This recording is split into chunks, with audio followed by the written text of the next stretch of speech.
Hey, this is Jersey.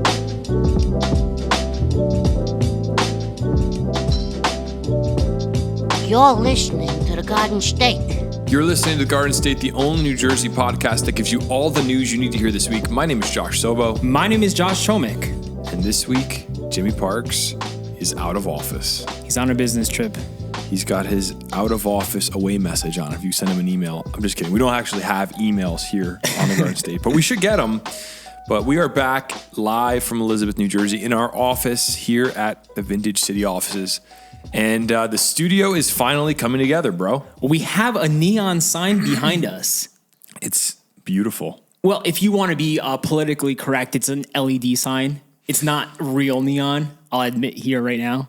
I reached out to a bunch of neon shops in the area to see if we could work something out. Like if anybody would want to work with us because they're super expensive. Mm. And I realized that neon would be really hard to make look decent on camera. And very expensive. And very expensive. Like 4 times as much as this. And this was very expensive. This does the job. Like this it looks is all good. you need. You shouldn't have said it's LED because now people are going to know it's cheap. I would just want to be real with the folks listening right now. We're not there yet. We will have a real neon sign one day, but it looks like a neon sign. Yeah. That's all that matters. The studio is coming together. It's a beautiful morning here in Elizabeth. We came in last night to hang up the sign, and it feels good, this space. It feels like it's finally becoming kind of a home here for us, right? It's getting there. So if you'd like to work with us or come hang out with us, well, don't do that. But if you want to come work here, or if you have like a small business and you're looking for a space in the Union County area, go to vintagecityoffices.com/Garden State to check out our space. You can sign up, come hang out with us. Well, I keep saying that, but I don't know where we're going to hang out with you, but we're here. People are going to show up and we're not going to be here. You could definitely walk past our office and check out our neon sign, but that's where we're located. Heart of the city, man. Right next to Al Santillo himself. Beautiful. Union County. Yeah, we couldn't leave the county. No. It's like if someone wanted to give us a space, it had to be somewhere in Union County or else it wouldn't have felt like home. It would have just been wrong. One day we're going to need a bunker for this podcast. Bro, let's get started right now. We're going to be out in like Sussex County underground in a bunker being like, this is the Garden State, episode 436. In a mine shaft. They're coming for us. In Sterling Mines. Yeah, we're going to be like hiding. Like they don't want us to speak anymore. Honestly. That'd be pretty epic. Honestly, it would not be a bad idea to start a bunker right now. Yeah. And we'll just have it ready for when like doomsday comes. Because like you just never, the world is so crazy right now. You just never know what tomorrow holds. So I feel like the bunker system is not a bad idea, Josh. It might be one of your brightest ideas yet. I think having a bunker for a podcast is just a good idea. You know, with the fallout shelter, we'll call it. The Garden State Fallout Shelter. Yeah, as long as we can get some decent Wi-Fi down there, I think if Verizon can come through with that, like that'd be awesome. But if there's no service, it still might be cool because no one would be able to find us. But we wouldn't be able to get any work done. Have you seen the Starlink, Elon Musk's thing? Is that the thing where like he puts a chip in your head? No. That's Neuralink. Oh, okay. What's Starlink? I think it's called Starlink. It's a spaceship? It's a little satellite dish that you can bring anywhere with you. And it gives like the fastest internet on Earth. Is it available to the public? Yeah, like you can get one. I don't know how much they cost, but you can go like to sub-Saharan Africa in the middle of on a safari. And you can bring it with you and have great internet. It sounds too good to be true. Like it's satellite. It like works. It's a satellite.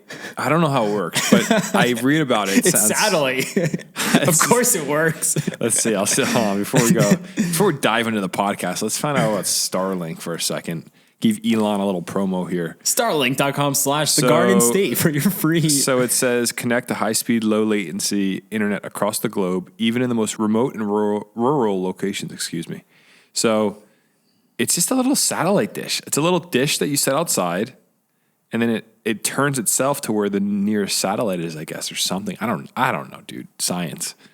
But we could get one for our bunker is what I'm saying. I mean, I'm down. Let's hit up Elon through our connects, and then maybe we can get a brand deal or something. I don't know.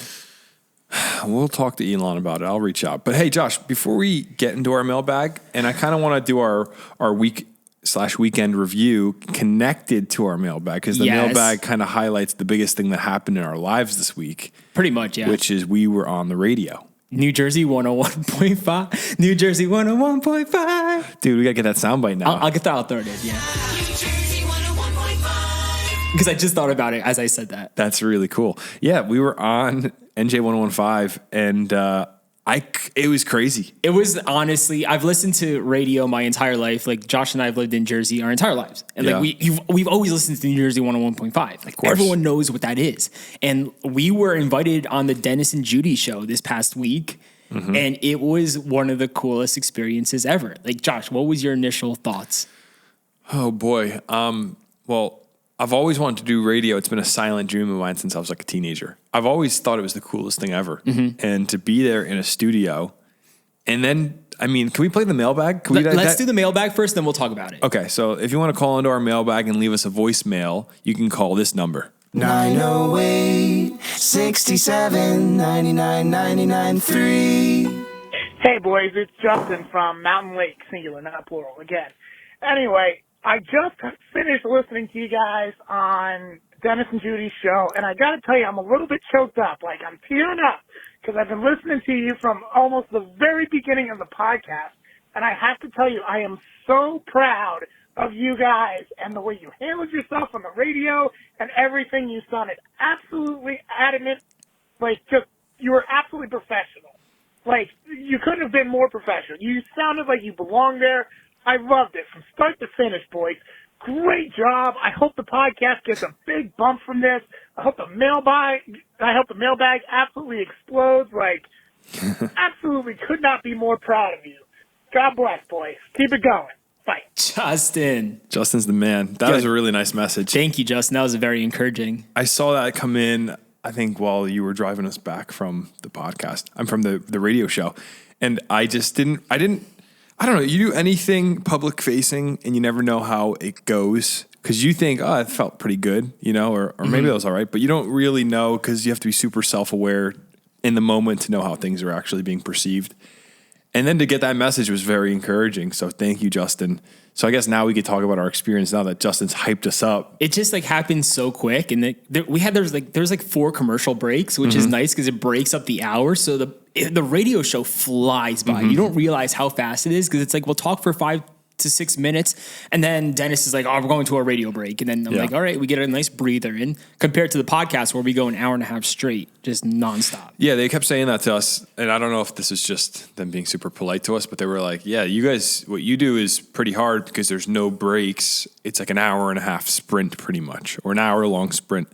Versus a 7-minute sprint where you just have to be interesting for 7 minutes. Yeah. And then you cut to ad. It's like, that's kind of nice. You know, it felt good to be able to go like, oh, they're cutting to an ad break. Sweet. Let's breathe for a second. And you need anything, Josh? You good? What do you want to talk about next? Like, it was awesome. And then the fact that there are producers around you and there's a phone line. So like we had a monitor. If you don't know how radio works, this is kind of behind the curtain because I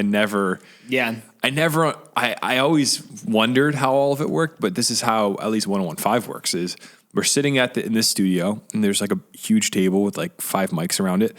And there's monitors in front of all of us. And on some of the monitors, there is like a phone bank and it shows like a queue of people calling in and it'll give their name and like a brief description of basically what they're calling in about. So we'd be sitting there and as you're talking, having conversations, you're like, oh, there's someone waiting to talk about this or that. It was really, really cool. And I thought just having the capacity to do live phone conversations, like we could do that now technically. It's a little bit ghetto, but it works. Yeah, our system is very ghetto.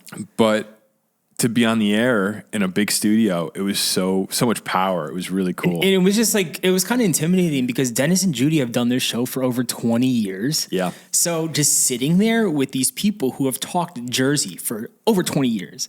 It's like if we mentioned one place, we're like, do you guys know about this place? They're like, yeah, we know about this place. They know about everything. Like you can't name something they don't know it. So that was kind of intimidating at first, but eventually we warmed up and I got a little bit more used to it. And they were just very accommodating and nice to us.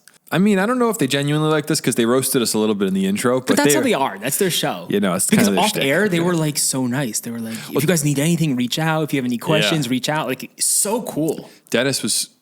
Judy works from home, but Dennis was in the studio and he was just so kind and we had a really good conversation with him. And people don't realize, even my own family, we were talking about it afterwards. I'm like, these people are, in a way, in character. You're not, okay, so part of the magic of radio is you think you're just listening to a conversation, but these people are performers in a way. And in the same way, when people call into their show, they're looking for the right callers. Like they're looking for good. They said those two words, good radio. We want good radio. And what does that mean? It means someone's going to call in and go, yeah, I'm sick of my neighbor's dog. And like, that's just like Jersey, New York kind of drama. Like they're not looking for I personally don't think that I didn't say this, but based on knowing how our podcast functions and then going on a radio show, I don't think they're looking for someone to call and go, hey, I'm just curious. Do you guys know what's going on with this bridge reconstruction? Like, yeah, sure. They'll take that call, but they want good radio. Yeah. They want the crazies. We had a guy calling. He's like, I'm TJ from, where was he from? I forgot. He was from like somewhere near, not South River, but somewhere around that. Where's I Play America? A Freehold. Yeah, Freehold. I think he was from, and somewhere around there. And he was like, I'm TJ from Freehold, and here's how Central Jersey exists. I'm just gonna give it to you guys. And like the way he said it was so confident. I'm like, this guy doesn't even know these radio hosts, but that's kind of the relationship they have with their listenership, which was really cool. Some of these people have been calling in for so many years. Yeah. It's like they become just regulars, which is like the coolest part of it. Oh, can we play that mailbag call from the guy roasting us? Yeah, 100%. The one who got mad at us for not talking Jersey. Yeah, so that was our radio experience. Any closing thoughts? Yeah, one more question. Have you listened back yet? I listened to the first 5 or 10 minutes on the app yesterday while making dinner. I just wanted to hear, or 2 days ago. I just was curious. I wanted to hear it back. Did your voice sound different on the radio than you thought it sounded? It sounds the same as the podcast on the app. That's why I was mad. It's not the same. So you're saying in the car, your voices sound different? No, absolutely. Because on their website, it sounds like a podcast because it's high. It's just high quality. True. Versus you get the extra. What's the vocal patina or whatever you want to call it that comes through the radio. So that's why a friend of ours filmed his car radio and hearing it through the radio. That was cool. Yo, that's sick. It sounds so good. I want to hear it through like radio a guys. Car radio rather than the app because I haven't listened back yet. I don't think I'm going to listen back. It's just, I don't know. It's just like hard for me to do that. Eventually I will. No, you should because that's how we become better. I think it's hard because, and people, this next guy, you're going to listen to someone tearing us apart. People have no idea how hard it is to just talk and be interesting for an hour straight. And then to go on the radio and talk and not sound like an idiot, which is most of the time we sound pretty dumb, which is part of our thing, I think. Excuse me. It's really, really hard to just keep going and talking and sounding interesting and not like every now and again, everybody pauses to think about something. And like, you can't do that. People are listening for your voice. So on the radio, you need to hear it back because then that's the only way you get better, I think. Also, the scariest part about doing this whole experience was radio, you're live. Like if I stutter, I can't go back, edit something out and then have it perfect for radio. No, like if I go on a rant on the radio and I start stuttering like crazy, which I do sometimes here on the podcast because I'm just trying to get better, but it's live.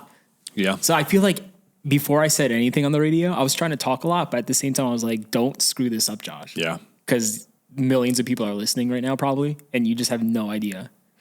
Yeah, it's so true. I didn't you sounded like a natural, bro. But in the intro, I think the opening was kind of rough because we didn't know. I don't know. I just didn't know how to do it, and then I just was like, you know what? I'm diving in, and we started the conversations, and it was really fun. To me, I don't know what it is. A life going full circle. Life is so weird, guys. Josh and I used to hang out in his garage when we were like high school, college age. I would make radio drama podcasts probably 12 years ago because I just. Like the stupidest, like I'd be like, oh, bro, I want to make up a story. They wouldn't go anywhere. We just do it for ourselves. Yeah, well, I like funny sound bites and like it was so goofy. But to me, since I was a kid, I've thought radio was the coolest thing ever. Like I think radio is so awesome. And what I said to one of their producers when we were talking to them is radio is, and podcasts are similar. It's one of the best formats because it leaves so much open to your imagination. And this is the thing with radio, you meet a radio host and they're just a person, but you hear them on the radio and they're kind of larger than life. And I liken it to when I was growing up, I shared a bedroom with my two brothers and my one brother would always have the Mets games on. And when you hear a Mets game on AM radio, when you're like 9, there's something magic about it. Yeah. It's baseball on the radio. Like there's something, even the commercials. I remember the Modell's commercial, like all the different commercials that would come on. And radio is just so cool. It's special in that way. And we used to, when I was a kid, listen to this radio drama thing that was on. It was just this show on the radio that my family would listen to in the car. And it was awesome because you'd hear these stories, but you imagine what the characters look like, and it's just your brain kind of runs wild. And I'm throwing this out there for anybody that has an interest in audio kind of stuff. I think the next wave of big business is going to be radio drama via podcast for kids. I think if someone could come out with a really good show for kids that they could listen to in the car, you're going to be filthy rich. I mean, let's do it. Let's make it. I'm down to make it. Your daughter could be our test subject. Yeah, let's see if she likes it or not. She'll just cry. But no, it was so cool being on the radio. It was full circle, man. After, having these it was a hobby. It wasn't like I went to media school or something like to whatever you'd call it. I didn't study like media in broadcast college. journalism. And the other thing is for us to be two guys that just made this New Jersey podcast where we just talk about the news and it's just kind of nonsensical but fun and we just started it as a hobby in my living room. And then less than 2 years later to be on the largest radio station in New Jersey, having a conversation with people that we used to listen to. Like I used to listen to them driving around. It was insane. So full circle, very grateful. And it's cool to see where the Garden State's headed. And yeah, there's still good stuff to come. Should I link the radio show can you put it in the description? Yeah. Well, I think on their website, they should have all their episodes on demand, right? Like I'll be able to find it. Yeah, I still have the link to it. Cool. I sent it to someone last night. Yeah, if you guys want to listen to our interview on the Dennis and Judy show on 101.5, it will be in the link of this podcast. In the description of this podcast, I'll link it so you could listen to that anytime you want. Awesome. So thank you, Justin, for that call. I know that was like 6 minutes ago, but thank you, Justin. Appreciate the encouragement, my brother, and I hope everything's good in singular Mountain Lake, not Mountain Lakes. Yeah, don't mess it up. Really quick before we get into the news, we got this call from this. I think he's a fan. He's a fan. He's concerned about where the podcast is headed. Where was that? I can't even find it. All right, so here's this caller, and then we'll get into the news. What up, boys? I just want to say, like, you're getting away from what you originally were. Like, you're not reporting the news. Like, I'm already 17 minutes in, and like, I haven't heard anything about Jersey. I'm hearing about what you guys are doing and everything like that. Like, let's get back to Jersey. Like, that's why I wanted this podcast and everything. Like, for you, can you tell me about what's going on in Jersey? Okay, listen. I like mailbags like this because this caller, we're 20 minutes in right now, probably a little shorter with edits, but I don't know, Josh. We talk about Jersey. We're just kind of talking about what we like to do. I remember earlier on the podcast, I'd be very critical of you and Jimmy because you want to talk nonsense. I'd be like, let's just get into the news. And then someone was like, well, I like hearing you guys just talk about your weekend. Like, I'd like to know more about what you guys are up to. Yes. But to me, I'm more hard-nosed, like, let's just do the news. So hearing my boy, he didn't say his name, but hearing him call in and roast us, it's kind of like, yeah, I guess maybe some people are thinking that. But I'm curious to know, like, do you guys want to hear about our weekend and the places we went to and, like, if we were on the radio? Or do you just want to hear us go straight into the news, like we're CNN? I don't know. I kind of like incorporating both. Just because, number one, I feel like this conversation is just natural. We're not forcing anything. It's just... you, me, and Jimmy were just talking about Jersey and what we did and stuff like that. That's why I don't think it's a big deal. I think most people enjoy that. And, maybe some people are bored by it, but I think it's what brings this podcast together, honestly. So it's not just a fully news podcast. Yeah.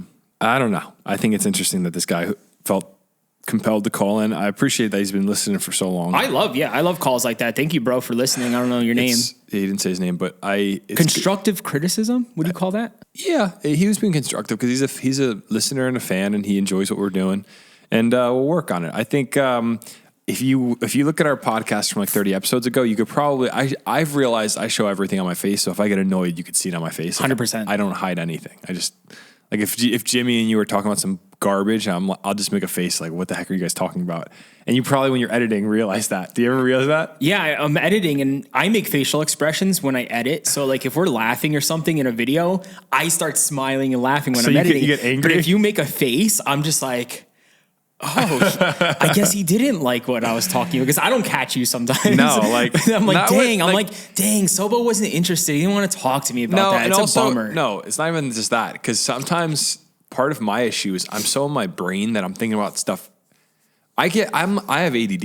I've realized this recently, like undiagnosed, and it's not to be cute saying that. Like the part of my brain that's creative is the same part that is running wild always. And you guys will be in a conversation. I could be totally elsewhere, not even thinking about this podcast. That's happened to me before. I'm not going to say that to the viewers. I just did, but like, yeah, I'll be totally elsewhere thinking about something stressing me out. I'm like, and you guys are mid-convo. They'll be like, after like my convo with Jimmy, I'll be like, so Sobo, what do you think about that? You're like, what? Well, sometimes you and Jimmy get into conversations that are dumb to me because it's like, you'll be talking about like Jimmy always does this thing that drives me nuts. He'll be like, I was hanging out this weekend with Tony Baloney. Like he'll say some name and I'm like, Jimmy, no one knows who that is. We have like thousands of people listening that have no idea who your friend is. And that gets me mad. That's what would make this podcast more interesting. You should call things out when you don't like it on the spot. I don't want to be mean, but no, you're I'll not start. being mean. We're just so used to each other. I'll start. That's fine. Like if I say something dumb, you should call me out for it. You know, so before we get into the news, the last thing I want to say is we're going to put a timestamp in our description. If you just want to skip straight to the news and cut out all the garbage of us being friends and happy in life, just skip past it and go straight to this point. Okay, awesome. Let's get into it. A lot of news happening, like I said. Here we go. First story of the day. New Jersey's Lieutenant Governor Sheila Oliver passed away this week at the age of 71. This happened so randomly, and it's absolutely awful. Yeah, Lieutenant Governor Sheila Oliver passed away at the age of 71. She has been hospitalized at Cooper Barnabas Medical Center in Livingston for an undisclosed illness. When I selected her as my running mate in 2017, Lieutenant Governor Oliver was already a trailblazer in every sense of the word, Governor Phil Murphy said in a statement. She has already made history as the first black woman to serve as the Speaker of the General Assembly and just the second black woman in the nation's history to lead a house of a state's legislature. I knew then that her decades of public service made her the ideal partner for me to lead the state of New Jersey. It was the best decision I ever made. So she passed away at the age of 71 at Cooper Barnabas Medical Center in Livingston. And it's saying undisclosed illness. I heard that she was battling cancer, though, but I don't want to speak out of terms on that. Well, yeah. Where did you hear that? I heard that yesterday. Now, let me see if I could do some sleuthing right now. It sounded like she was just like thrown in the hospital randomly, though. That's what it sounded like. She was rushed to the hospital. Yeah. Yeah, everything's saying undisclosed. I read an article from someone. I don't want that to be the official report. So she's passed away. Governor Murphy was on vacation while this happened, so he had to come back because obviously Lieutenant Governor is second in command to the governor. Yeah. So the third guy took over for a little bit before Murphy can get back. I wonder who that shifted to. It says his name. Yeah, the Senate President, Nick Scuturi, took over when Oliver became unable to perform her duties. So Murphy will be returning soon from Italy. Spokesperson Mahin Guanarata said a specific date was not provided. He was scheduled to return to New Jersey on August 13th. So Oliver's family announced her death in a separate statement and asked for privacy. She was not only a distinguished public servant, but also our cherished daughter, sister, aunt, friend, and hero, the family said in its statement. Sheila Y. Oliver leaves behind a legacy of dedication, service, and inspiration. We will remember her commitment to the people of New Jersey and her tireless efforts to uplift the community. So the family did not disclose funeral plans. I don't want to be like insensitive here. Yeah. Because I feel for this family. And any passing is just very, very sad, especially at 71. It's too young. But did you know who our lieutenant governor was before this story? I'm not gonna lie, I did not. I did not know who she was. Loosely, I'd say, but like if you came up to me in the street and said, "Who's the lieutenant governor of New Jersey?" I couldn't name it off. Yeah. But like I recognized the name when I saw the article. Got you. But most people don't know anything about their state. Most people can't even name their governor, I feel like. Really? I feel like the governor is such an easy one. Everyone knows the governor. I don't know. I feel like most people are pretty out of the loop. I feel like if we did a man on the streets and we asked people, like, who's the lieutenant governor of New Jersey? 1 out of 10 people would say her name. I don't even think it'd be 1 out of 10. I think it'd be less than that. Yeah, I think so. Because it's just not something that we interact with regularly. It's not like the vice president of the United States. Although the irony of that, and this is kind of my gripe I always have with politics, is you should probably care more about your lieutenant governor of your state than you should about the vice president. I mean, the vice president matters, don't get me wrong, but we are so obsessed with federal elections in America, and people don't pay any attention to local government. And the way to fix your world is really to be invested in local government. Yes. To like worry about who's on the school board and et cetera, et cetera. But people don't do that. They just go straight to like, oh, it's Kamala Harris. And it's like, yeah, that's great. But like, how much impact is there really? I mean, there's some, but I think it's also a lot of media hype, and you'd be better off worrying about like your state officials. I feel like the older we get, the more like involved we are with like local government compared to how we used to be when we were like 20. Yeah, because you just don't realize, like, I don't know. I want New Jersey to be better, man. And the federal government only has so much say over what New Jersey can do. And this is what COVID, I think, showed, where you saw all these state governments going in different directions. And you're like, whoa, they could do that? Like Florida could be one way, California could be totally the opposite. And like, yeah, you got to care about what state you're in. And not only that, you got to care about who you're electing in these states, because they're going to represent your will. And I think most people live kind of on cruise control, where they're like, whatever, maybe I'll vote. Maybe I'll get it. It's like, no, you got to vote. You got to care about, now I don't want to go on a political rant, but it's like, you got to care about who's in office. And then, so I don't even know. I don't think the lieutenant governor is elected. I think they're appointed. That's what they said. The article just said. Yeah, that's what I think so too. So it's not we wouldn't have elected her, which might be why a lot of people don't know who she is. Mm-hmm. It might be more so, you vote for a governor and then the governor appoints. But nonetheless, very sad. Like you said, 71 is too young for anybody to pass away. And it sounds like she lived a life of service to New Jersey. So prayers to her family as they grapple with, the loss of this lady. 100%. A New Jersey woman has been arrested after she posed as a doctor for more than a year and wrote prescriptions. I can't believe she did it for a year and got away with it. That's very impressive. It is kind of crazy. I mean, I don't know. No, I feel like a lot of people aren't even like watching these types of things. I feel like it could fall through the cracks so easily. Well, you and I aren't watching it, but I can promise you, there are investigations done into medical fraud Constantly? Oh yeah, absolutely. Okay. Like you can't write fake prescriptions and get away with it. There's a good Seinfeld episode about this where they realize that they can get prescriptions to get massages. Nice. And I think Jerry's dentist starts writing prescriptions for them because they're like, oh, it's technically a medical procedure to get a massage. Wow. So the dentist is writing the prescriptions. I think it was Bryan Cranston, actually, Jerry's dentist. I might be remembering this wrong. Seinfeld fans can correct me. But what happens is he loses his license because he gets caught writing prescriptions for the thing falsely, which is kind of like the story. But great episode. Everything in life relates to Seinfeld, you realize. But a New Jersey woman who posed as a doctor, treated patients, and prescribed medications has been arrested, prosecutors in Ocean County said Thursday.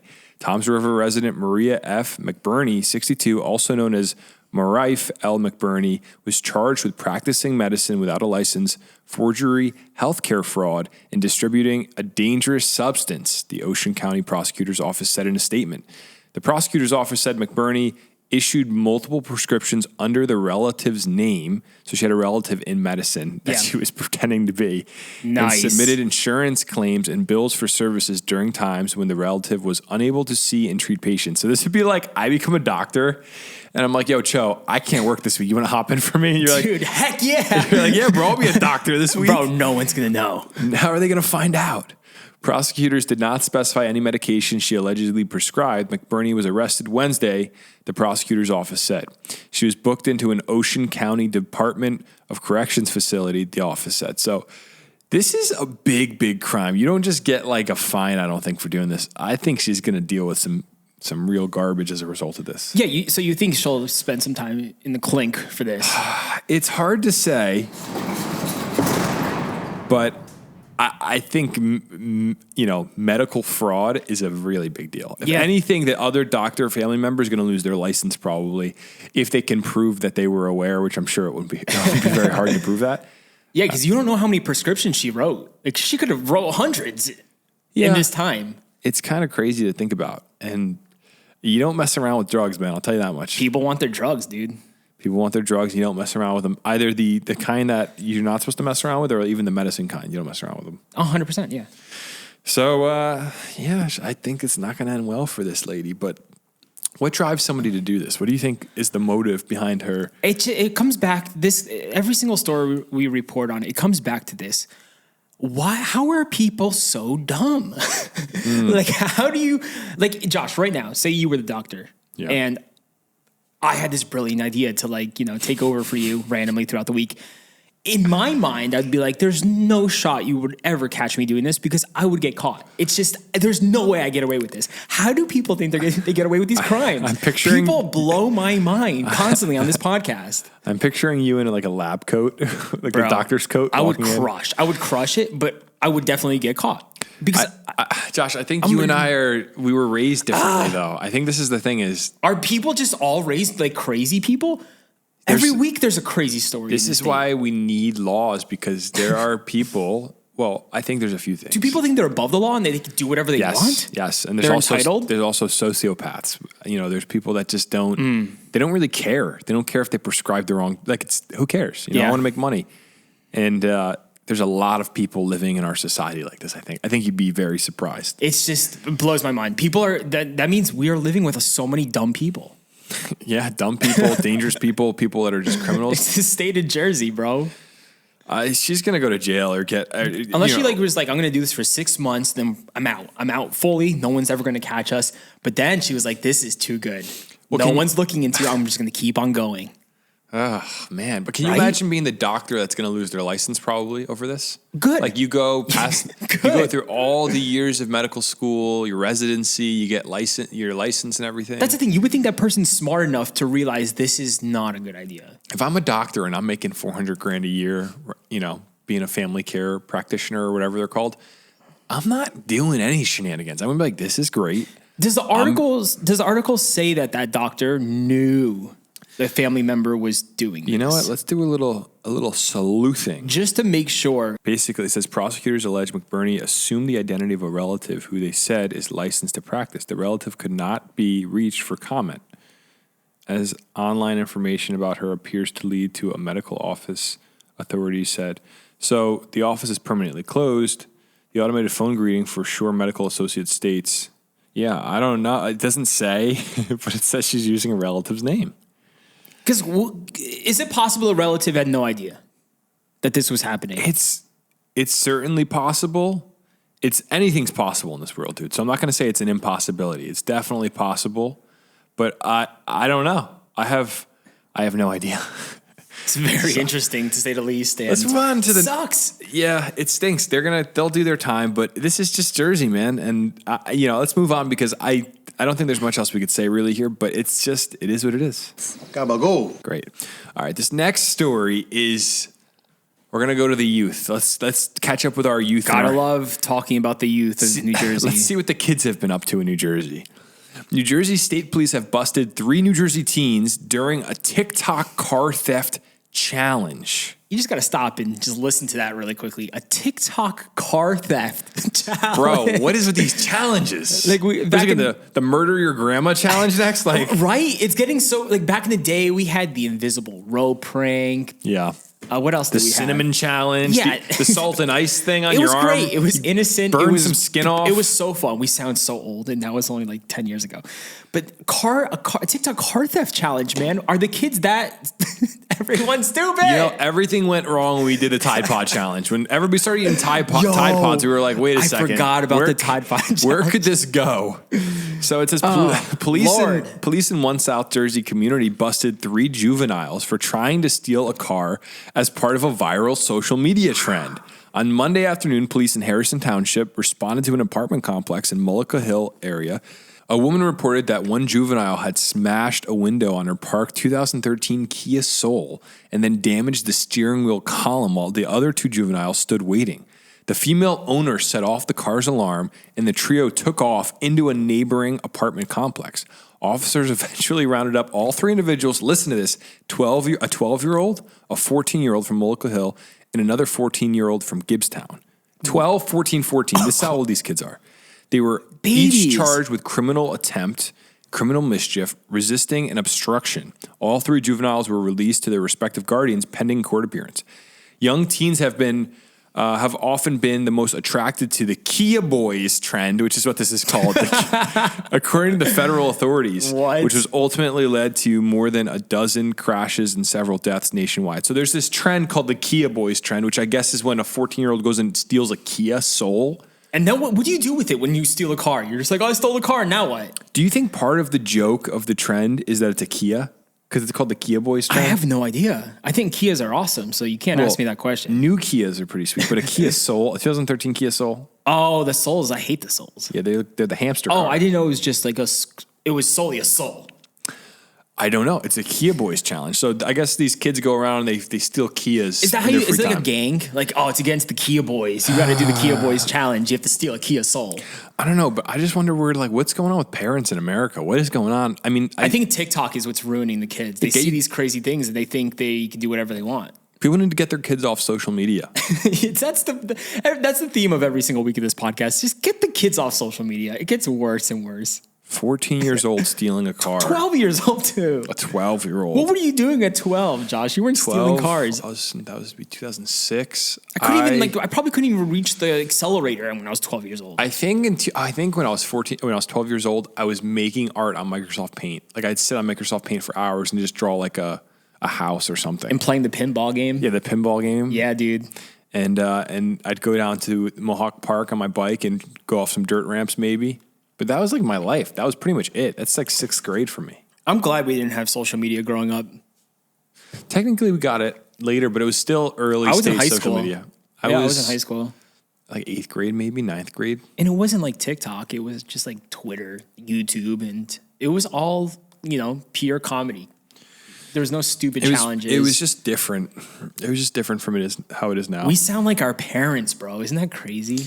Well, that's every generation. Our parents were once us, right? Yeah. And their parents were once them. So it's like, it's just a cycle. Yeah. And then these kids stealing the Kias will one day be going, can you believe my son with his neurochip in his brain was looking at bad things on the internet? And like, yeah, obviously. You put a chip in his brain, man. They're going to be like, we were stealing cards when we were 12. Yeah. Now look at these kids. He literally committed, like it's going to be like fraud via like cryptocurrency. You can't even kids imagine robbing crypto banks with their brains. I don't know. All right, let's move on to the next story. In Bridgewater, New Jersey, a wild venomous snake bite has hospitalized one resident. Yo, we got venomous snakes in Jersey? Yes. Apparently, we do have venomous snakes in the Garden State. Did you expect that? I feel like I knew that, but at the same time, that's pretty rare. Like, you don't hear about a venomous snake bite in New Jersey. It's usually just like the garter snakes and stuff. It says a copperhead snake is still slithering through the grass. In Somerset County after biting a victim at night. The venomous snake bit a Bridgewater resident at their home on Friday, July 21st. The bite sent the victim to the hospital for treatment, according to the State Division of Fish and Wildlife. But the bite wasn't reported to the division until the following Thursday. A member of the NJDEP Fish and Wildlife Venomous Snake Response Team. Nice. I want a hoodie that has that logo on it. You just know. Can they hook it up with a hoodie? I didn't even know there was a response team. The New Jersey Department of Environmental Protection Fish and Wildlife Venomous Snake Response Team. Dude, I just picture that hoodie's got to be amazing. So epic. All right. I went out to the property the next day and searched the surrounding area. They had no luck finding the copperhead. Copperheads are known to inhabit parts of Bridgewater. Residents should be aware of their surroundings, wear closed-toed shoes, and use a flashlight if outside at night. The northern copperhead is one of 2 venomous snakes that can be found in New Jersey. It is uncommon, but it inhabits the northern region of the state, including western Bergen County, and can be found as far south as Hunterdon and Somerset County. So does this mean copperheads can be in Union County? Yeah. Wow. I mean, like, it's rare, but it's possible that you could get bit in Union County. Copperheads have a dark-colored pattern that forms hourglass-shaped bands from side to side, but coloration is highly variable among individuals and changes according to seasonal shedding periods. So, I hate snakes. Snakes are crazy. I hate snakes. Yeah, man. I mean, you could be out on the golf course and get bit by a snake. I mean, I'm always in the woods because I constantly hit my golf ball into the woods because I'm tell them to bring out my putter because I'm just trash at golf. But like, I'm always looking around. Like, I always know a snake could pop up on me at any moment, and I'm always in like in that thick grass. Yeah. And that's where the snakes are. So like, I'm always so scared. I'm always like hitting the grass with my iron at first, just because I'm like, there could be a snake right here, and it could bite me, and I will be too slow to jump out of the way. You have a snake fear. It's my biggest fear. Yeah. Really? Mm-hmm. You have a big snake fear. And to me personally, they just freak me out, dude. To me, it's never been something that scares me.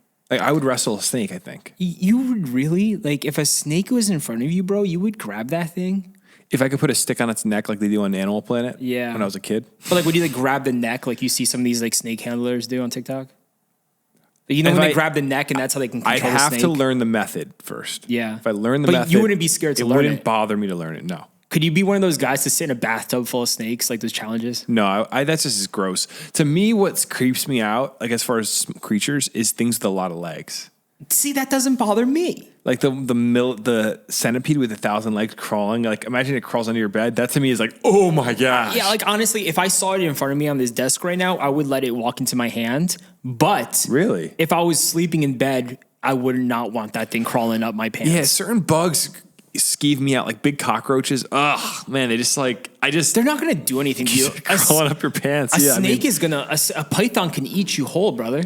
I'd rather be eaten by a snake than like have a cockroach crawl up my leg. No, Josh, you know what you just said. You'd rather get eaten by a snake than have a cockroach walk up your leg.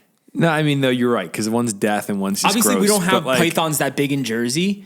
Like I'm But saying, still, that even a small snake just ugh. the visceral kind of response I have in my gut when I think about a snake eating me is Yeah. just like, oh, it's just like getting buried alive, or you know, No. a shark eating me or whatever. Yeah, Like you're it's like gonna bad, suffocate. but it's death, you know. But the thought of like a creepy crawly thing, Yeah. going up my my leg or something, that just creeps me out. So What are the effects of a copperhead snake bite? Does it say there? I don't know, doctor. Why don't you Google it? I'm ready Googling it right now. Copperhead Figure it out. snake, venomous. What am I searching? Venmo, venomous, Gonna Venmo this snake that bit this lady. venomous effects. There we go. Let's see what's going to happen to this because it can't be that crazy, right?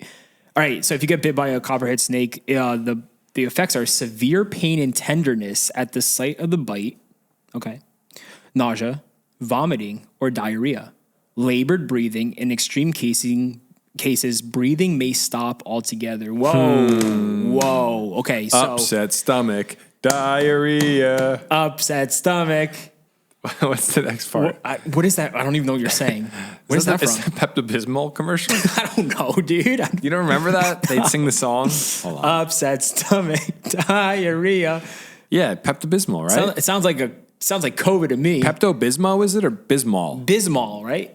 Nausea, heartburn, indigestion, upset stomach, diarrhea. Yay, Pepto-Bismol! No, I've never Classic. What channel was that on? Every channel.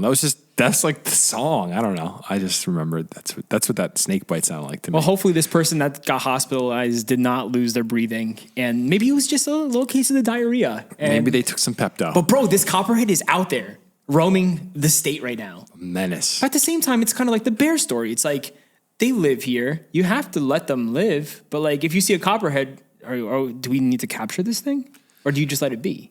I have no idea. Do we bring it to Sussex County like we do with all these? Yeah, other I wild think we should animals? bring it up to our friend in Sussex County that called in last week and just let it roam free. I don't know. Can you die? I know they said it could stop your breathing. Yeah, But is well, that yeah, like, if it stops is that your like breathing, you could die. severe, rare cases? Like, is it just we're going to be like a little uncomfortable? I think it for a bit? depends on how long they bite you or how much venom they actually get into your body. Because if it's like kind of like a little, like how much venom is actually going into you No idea. compared to like a. Well, how much venom needs to go in? Because I've seen. You're right. Yeah, I guess it depends on the snake, right? Yeah. All right, let's move on. We're keeping it rolling here on the Garden State. Snake bites, crazy Kia Soul challenges, and this next one is probably the darkest story. Top 3 darkest stories we've reported on. I didn't even want to have to report on this We one. never actually reported on this together. I did it last time myself. So this Yeah. is kind of, An update. an update on what happened. A New Jersey mom has been sentenced to life in prison after killing her baby in an oven. This is the young lady who put her baby in an oven and then she like chopped up the body parts, buried it in her backyard or something like that. Darkest story probably ever on this podcast. She's not really young. She's 28. She's not like 28, but not still, like a it's kind 17-year-old. of young, dude. Not really. What are you doing? Well, she's 28 now? Yeah. Okay, so she did this what, in like 20? No, she was 28 when it happened. Okay, got you. I don't know. The article doesn't. It says Nakira Griner, 28, reported her son was missing to the police. So maybe she's 28 now. So maybe she was like 25 when it happened. Yeah, no Still, idea. I don't know. I wouldn't call No her young. excuse, She's yeah. an adult. So this is in Bridgetown. A South Jersey mom was sentenced in April to life in prison after a jury convicted her of murdering her 23-month-old son, burning his body and leaving his remains in her backyard. She will serve a mandatory sentence of life in prison without parole. Nakira Griner, 28, reported her son was missing to the police around 6:30 p.m. on February 8th, 2019, claiming that she had been attacked and that someone had abducted her son. Daniel Griner Jr., so a search effort unfolded with the help of the state police bloodhounds and the National Center for Missing and Exploited Children. But before the sun rose the next morning, police had found the child's burnt remains in her yard around 3 a.m. An autopsy found that the child had been beaten to death, authorities said. So she didn't, just because the language in the headline was a little confusing, she didn't kill him in the oven. She beat him to death, and then I guess to try to dispose of him, put him in an oven. How unbelievably sick do you have to be? Evil. And here, listen. 5 life sentences, death penalty. I was going to say we should have a death penalty for people like this in New Jersey. Ridiculous. Because listen to this. It says Griner had been offered a plea deal in October 2019. Prosecutors offered a 30-year prison sentence in exchange for pleading guilty to the murder charge. She declined and instead chose to go to trial. So she could have gotten 30 years, which who in this state is offering that? Who in this state is offering a 30-year sentence to a mother that murders her baby and puts it in an oven, then chops it up and throws it in the yard? Sick people. Shame on you, whoever that prosecutor is. Prison oh them. My gosh. It's Throw like them in the clink. 30 years, Ridiculous. Minimum 1 life sentence. What are we doing where you could be back out in society ever if you do this to a baby? What is wrong with you? People are so sick. It makes me furious. So the trial lasted 2 weeks. At the end of the jury deliberation, Griner was convicted Wednesday of first-degree murder, second-degree desecrating human remains, fourth-degree tampering with evidence, second-degree endangering the welfare of a child, and second-degree false public alarm. How is it second-degree desecrating human remains? I wonder what would classify first-degree desecrating human remains if putting a baby in an oven isn't first-degree. It doesn't get much darker than this story, so that's why I have no idea, man. Maybe they lightened it. I have no idea. This makes me sick. Now, especially as a parent, you have a kid, you just think it doesn't make sense. People got to be so sick to do this sort of thing. And so they actually tacked on an extra 7 years to her life sentence. I don't know. This makes me so mad. I don't know how you're even allowed to be a member of society. Even prison just seems too, like she's going to have I don't know. It just seems so, like it's not truly justice that this poor baby, that's the way the baby's life ends. Torture, bro. And her life she's going to go live in prison for life.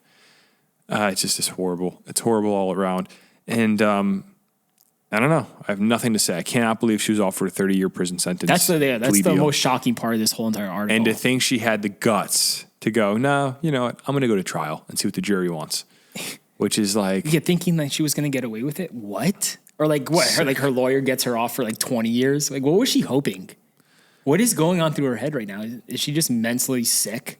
Yeah, I mean, think about this. I want to move on from this because it makes me so mad and it's so gross. And there's nothing that needs to be said. She's going to jail. But to throw a human in your oven in your house, like, think about that. Like, I don't want to get gruesome, but the smell, all the things that go along with that, and it's your child. It doesn't make sense. And it doesn't make sense that you could be making friends in prison and having, I don't know. I'm not saying I'm not a judge. So this is why we have judges and this is why we have a jury to make, of your peers to make these decisions. But it just seems so ridiculous to me that even the 30-year thing was offered. And this poor baby, 23 months old, gone. Life is over, and there's no correcting that. And she's going to have to live with that for the rest of her days in prison, thinking about it every day. So, criminal of the week. Crazy, man. Year, dude. Give her the award. Yeah. All right. So this next story is kind of the opposite of the one we just read. The state of New Jersey has released a man serving a 30-year prison sentence this week after realizing he was wrongly convicted. Let him go. Set him free. I hate hearing stories like this because you can't, they always pay out massive, they'll give them $4 million in compensation for their time in prison, but you cannot buy back time. Like, time's the one thing we have that's luckily finite. He wasn't in there for too long. Well, he was in for 20 years. Didn't he go in 2007? Oh, you're right. So he was convicted in 2003, but the trial ended in 2007. But still a long time. That's 16 years? Crazy. In my brain, it's still 2020. Me too. I know. How's it 2023?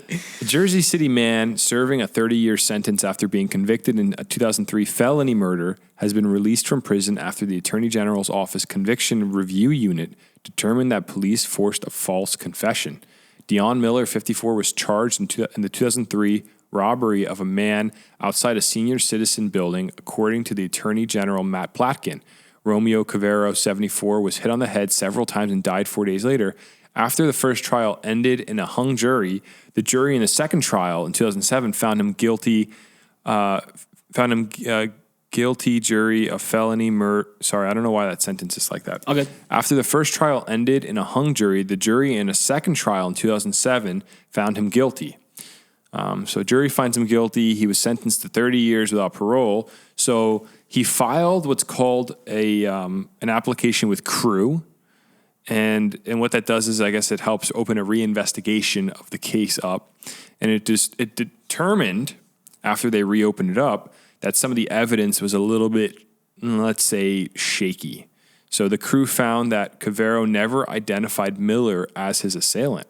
The only evidence linking Miller to the crime were 3 false confessions obtained by police during 17 hours of interrogation in which detectives fed him information that Miller said he repeated back to them out of fear of being hurt. So this sounds like the scene from the movie where they're like, "Did you do it?" And he's like, "I don't know." And they're like, so yeah, he was basically scared in the moment and was just like, so they're saying, I don't know. Law gets so weird, dude. Law gets so, I don't know. But the fact that he still served, like what now, 16 years before opening up this case, why did he wait so long? No, I don't think he waited that long. I think he filed it years ago, and it's just the way things work. It takes a while. Just super slow. Takes a while to go through. Yeah. Jeez. No, I don't think he filed it as soon as he was in, but I think this CREW thing became an opportunity for him to file some time back. So yeah, through the actions taken by my office's conviction review unit, an innocent man was able to reclaim his freedom. And our cold case network will now pursue justice for his family, for the family of the victim whose murder remains unsolved. So that's the other end of this. If this guy didn't do it, there's a murderer among us. Yeah, which is absolutely insane. But he's out. I wonder what we're going to... Yeah, he was released on Thursday, so last week. I wonder what he will be paid in settlement. Is it millions, dude? Yeah, I've heard he get millions and millions. I don't know how he has to pursue that though, right? With a lawyer, like he's got to go after whoever convicted him, or does that just come with this? I'd imagine the state probably, Matt Platkin, our attorney general, I'd imagine his office will be preemptively moving on settlement, but I'm sure there will be court proceedings and he'll have to probably get legal representation because you'd figure, that's kind of a complicated thing to figure out, and the state might lowball him. Like, how do you value a man's time? How do you value years of your life? The state might go, "Hey, you're worth $50,000 a year, and there's 16 years, so that's 500, whatever that comes out to, 7, whatever." Well, if it was you, Josh, what would you want? If you were there for 16 years, if I lost 16 years of my life, I'd want a minimum of and it was all wrong. I'd want a minimum of $1 million a year. Oh, $1 million a year for what? 16 million I'd want. Oh, snap. I guess that's a good place to start. And what's the lowest? Like you would like. So here's the point I'm making. This is why there needs to be a court proceeding. What do you value a year of your life at? I'm probably like 20 mil a year. Yeah, I mean, like that's the thing is it's subjective because you're not just saying like as an employee. No, he missed Christmas. He missed all these things that we value as humans. 16 he probably Christmases, missed birthdays, and 16. He probably missed the birth of nieces and nephews. Like life is finite, and it goes, and it's like, how do you quantify the value of that? You can't. It's. I think the state has a way of doing it, but it doesn't mean it's correct. I mean, no. Dude, I don't know. We all work jobs, I guess. So you could say like, well, you value your time for this year at $100,000 a year or $60,000 a year. But that's like your job, 9 to 5, Monday to Friday. And you go home and you go out with your friends on the weekend. Like he didn't do any of that. He was in jail. Yeah. He was in Rahway State Penitentiary, bro. So he was it's at like, Rahway? Yeah, the picture on the article had Rahway State. So it's like, I don't know. It's a really interesting kind of thing. If you know how the state determines this sort of thing, reach out to us. Leave us a mailbag because I'm super curious if anyone has experience with this. If you've been to jail for some years and got a payout. Yeah, like I would like to know what the highest payout was for someone. I think $1 million a year is even cheap. How do you get back years of life? You can't. They're gone. Well, also think about like if say someone was in prison for like 30 years and they come back and they're given like $1 million a year. Like, isn't that a little crazy though? Like, don't you think that's kind of dangerous to give someone that much money? It's justice. I mean, it is. What's dangerous about it is you've taken a man's life away. Yeah, that too. It's the Shawshank thing. I referenced that a few weeks ago, Shawshank. But to be wrongly convicted of a crime, like, I don't know. That's horrible. If that's you or me, if you're in prison tomorrow and you're wrongly convicted, you're going to say, it's just, that must be the worst feeling in the world. Mm-hmm. Oh, bro. Yeah. And it has to happen. I can't imagine how bad that must feel. Yeah. I don't know. It's kind of interesting to think about. Imagine like tomorrow you're just like convicted for murder and you're like, dude, I was in Elizabeth filming the podcast. Like, what? And everybody around you. Suck. Here's the other thing is, you not only your time, but your reputation, because the people in your life then go, he murdered a guy? Like, I knew he was kind of crazy. They wouldn't believe you when you're like, no, I didn't. I didn't do it. And then to be exonerated, and then for all those relationships we damaged through the years, it's just a mess. So good for this guy for getting out of the clink. If you were to murder someone, Josh, as wrong as it would be, I would still be that one friend to come visit you. You come hang out with me? I wouldn't abandon you. I wouldn't want you to go crazy. Like, I feel like everyone has a chance, has a second chance. Everyone can, like, you know, at least you got to serve your time. If you kill someone, you got to serve your time.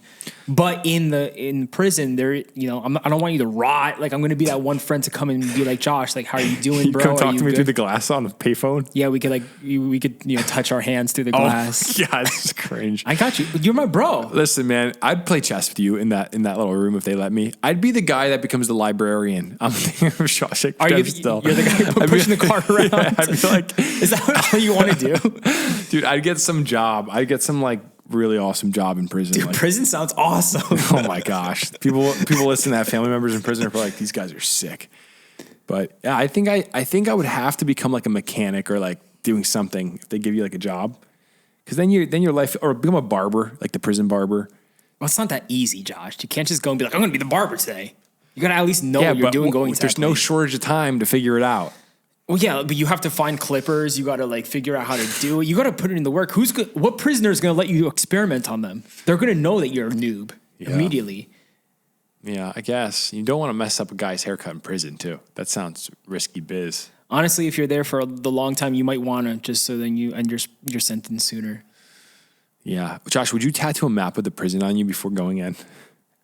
Oh, yeah. So then I could like make my way out. Like make a break, like a prison break? Yeah, I would prison break it out. Easy. It's Nice. so, like, I don't know why more guys aren't doing that. Yeah, it's such a good idea. Just make a map of the schematics of Rahway State all over your body. Know where all the pipes are. That's the plot for Prison Break, by the way, Josh's favorite show. My favorite show ever. All right, last story of the day. It doesn't get much better. It's just doom and gloom in the Garden State. What happened to us ending on a high note? We should have flipped the last two. Well, okay, so I was thinking about this while I was driving the other day. I think we need a system in place for our stories. And this is how it's going to work, where we put a value on every story. If it's a positive story, it's +1. If it's a negative story, it's -1. And if it's a neutral story, it's 0. So are we trying to land at 0?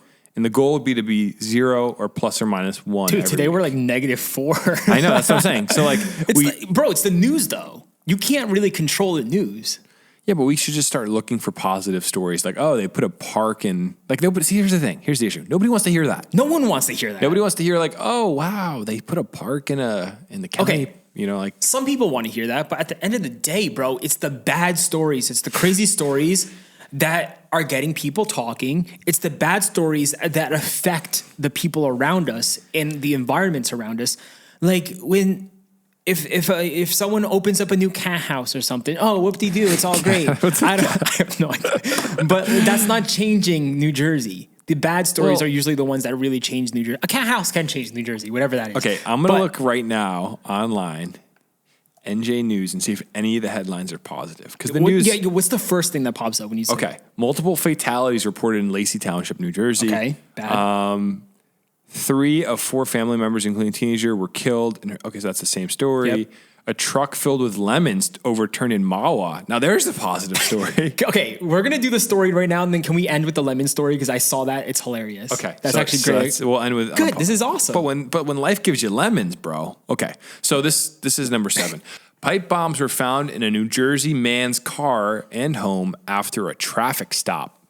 What was this guy doing with all these pipe bombs? Oh, boy. More crazies. Yes. A New Jersey man is facing serious charges after authorities say he was found to be in possession of multiple pipe bombs during a traffic stop and an ensuing search of his home. Police say officers pulled over a green Honda just before 11 a.m. Wednesday at South Broad Street and Oldfield Avenue in Hamilton Township, Mercer County. During the stop, officers located 4 metal pipes with caps and green wicks, authorities say, were consistent with pipe bombs on the floor of the passenger seat. The driver, 51-year-old Jeremy Gilberti, was then detained and a portion of South Broad Street was shut down while a pipe bomb unit responded to the scene and removed the debris. So it was just Gilberti. Just classic. Classic. Classic Gilberti. Hey, what you doing? Always making a pipe bomb. What's going on? The funniest part is that it was on the floor of the passenger seat. So these things are just clinking around his car. Takes a hard left turn. It's like clink. You know how dangerous that is? Oh my! It's like, dude, this car can blow up. You got a death wish, Gilberti?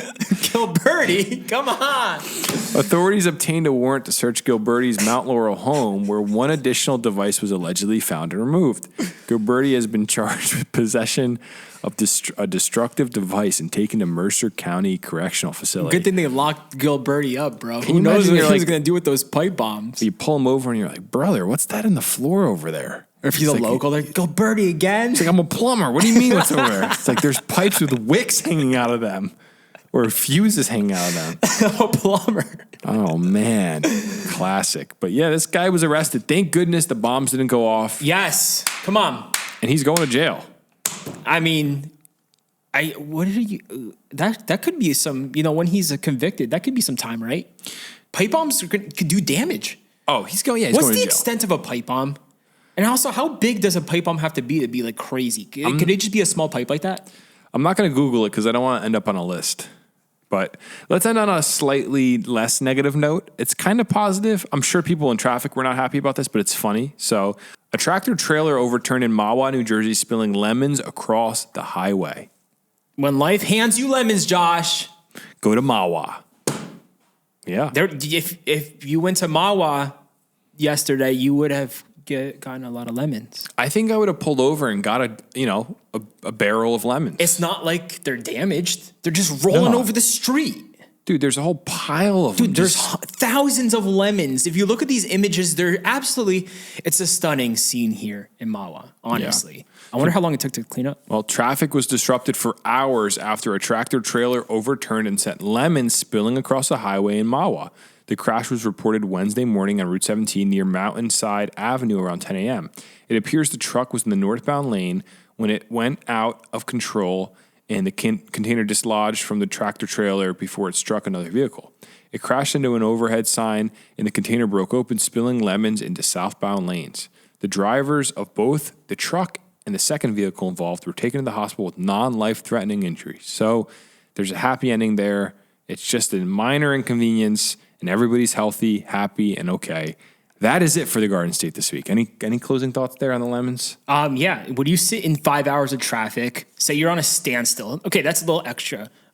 Would you sit in 3 hours of standstill traffic while the highway is shut down, but in exchange, you are able to walk out of your car because, obviously traffic's not moving, and you probably could scoop up a good 100 lemons to bring home to your family? Would you take that 3 hour? Be like, all right, 3 hours, it sucks, but I get 100 lemons out of it.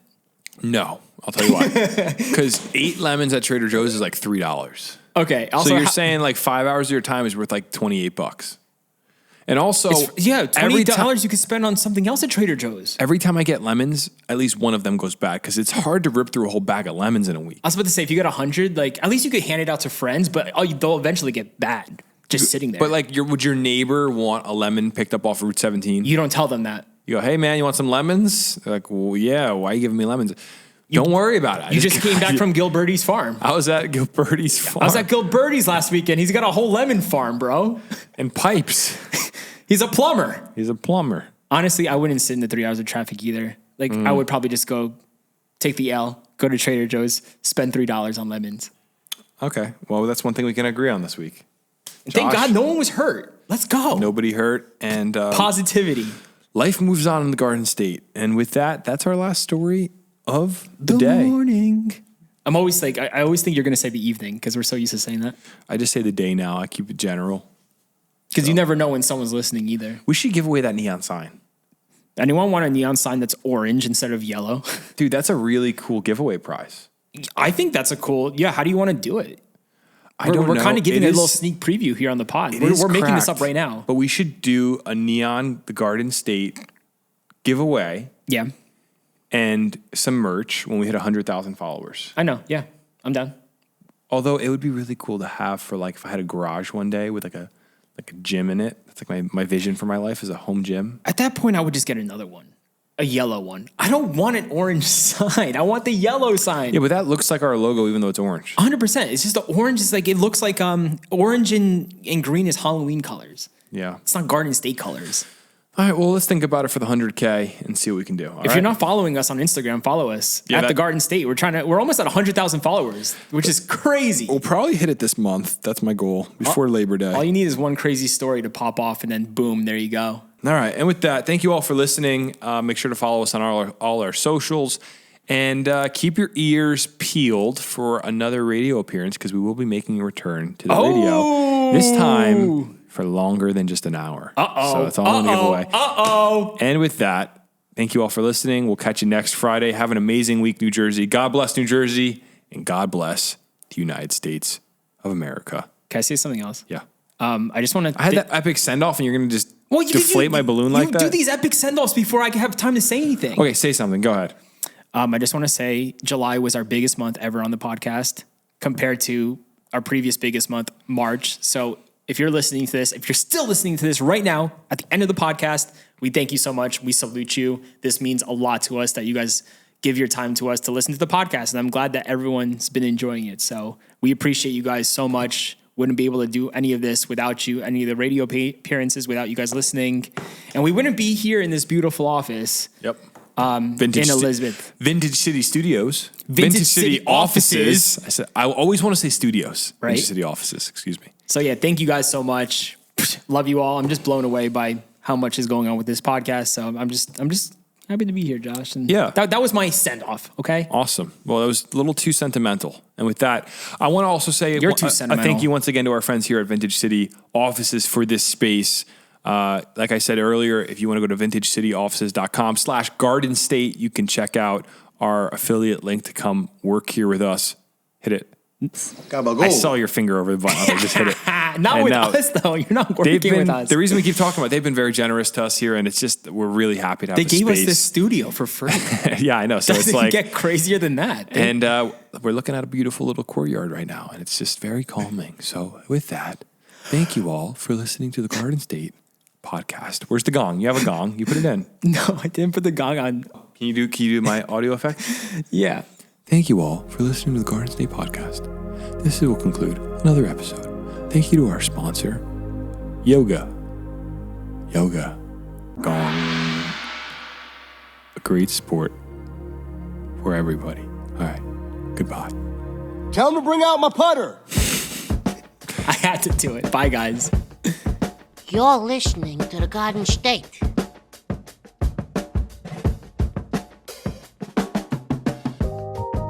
The Dirty Jers.